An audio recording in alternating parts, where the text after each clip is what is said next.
guys! So Warwick Law School has been ranked as one of the top in the country. However, it's also had a lot of complaints about not preparing students for the SQE. So today I wanted to give my honest opinions about Warwick Law School and what it's like to study there. I'm about to go into my third and final year, so I think I've got a bit of an idea of what it's like. Obviously, all of these things are just my opinion. You might have a completely different experience there. Anyway, without further ado, I'm gonna get straight into the video. Starting off with the academics. I would say some of the biggest pros of Warwick Law School are in its academic. Most of my professors are really passionate about what they're teaching, and because Warwick gives them a lot of autonomy over their modules, it doesn't feel like they're recycling information that they're not passionate about and that's been written by someone else. They genuinely put in the work and really enjoy teaching, which I think is amazing and is definitely refreshing after secondary school where a lot of people just don't really care. Another positive is that there are only 5, I believe, types of assessments that you will get. So after you've done them a couple of times, you know exactly what to expect and what's expected from you. And you can also pick your modules based on the assessment types that you enjoy doing. So for me, I really like reflections. I think I've nailed how to do reflections. So I've picked some of my modules based on that. Now onto the negatives. Something I mentioned earlier, it might not prepare you for the SQE as much as some other universities. One of my professors recently mentioned that he's had some complaints about students who are trying to do the SQE and are struggling. The SQE has some components that are based on the bachelor degree. Even though you are expected to study for the SQE specifically outside of your degree, the core modules are meant to prepare you for the SQE in some way.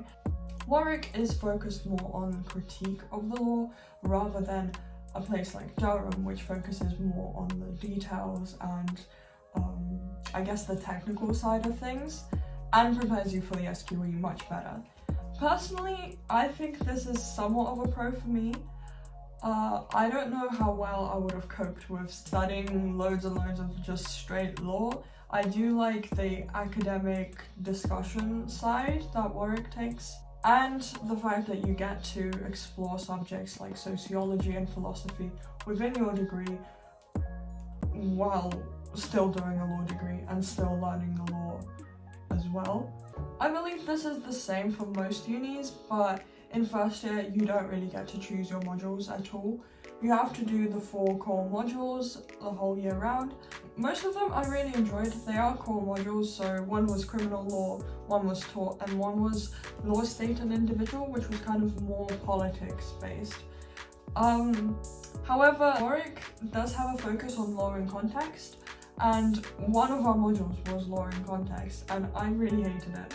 I felt like the module was quite disjointed and jumped between topics. From each week we'd have a new topic that we focused on that was entirely separate from the previous one. In addition, the assessment I hated and I feel like we didn't get enough support with. I feel like it kind of connects to that disconnect from the SQE. And yeah, personally I felt like that particular module was a bit annoying, and it was a quarter of my first year, so Moving on from that, first year feedback I thought was quite mean. Not the only person who said this, but in first year the feedback you get is quite brutal. I don't know what happened in second year, but even when I didn't do particularly well on assignments, the feedback was much nicer. And what I mean by brutal, I don't mind brutal feedback if it's constructive, but a lot of this felt somewhat personal. Right, onto the societies. So Warwick has a huge variety in societies. There's literally a society for everything. There's a society for bubble tea, and there's a society for cheese and chocolate. And there's a crazy amount of sports societies as well. In addition, they're easy to find. They're all on the student union website. You can look them up. You're not going to miss out on something because you couldn't find it. It's probably similar for most unis nowadays, but I thought that was quite nice. However, a lot of the sports societies are quite expensive. You have to pay £100 to join the sports society side of things. I believe you can join as many societies as you want after you pay the fee. but you also have to pay for classes and events on top of that, which does add up quite quickly. And something that I think everyone's been asking about, the nightlife. I personally don't like it. I definitely wouldn't pick a university based on nightlife, but the few times I have gone out, I've not really enjoyed it. I don't want to say too many negative things because I know people do really enjoy it, but it is quite heavy on drinking, and I feel like a lot of people are kind of faking having fun. It might just be the way I interpreted it, but it's not for me. Again, it depends who you're friends with. If you find good friends, you'll have fun anywhere. So yeah, definitely don't base your decision off that. There are a lot of opportunities to go out. There's things going on basically every day, especially Freshers Week, which is like insanely party-y. Accommodation.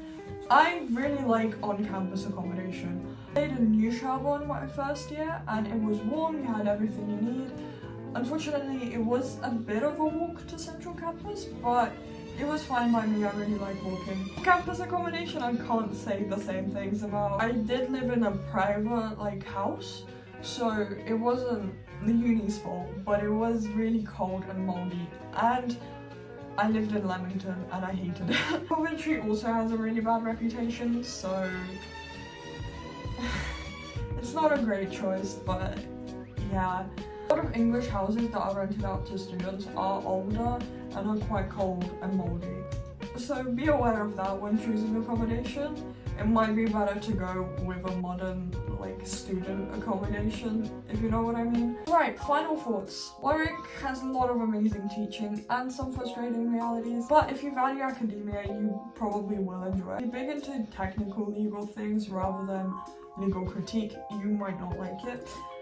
As well as if you're into big city nightlife, you probably won't like Warwick either. But anyways, please keep in mind that this is all just my opinion, and if you have any questions, please leave them in the comments below. As well as if you go to Warwick and you disagree with me, or you have something to add, please comment. I would love to hear from you. Thank you for watching and goodbye.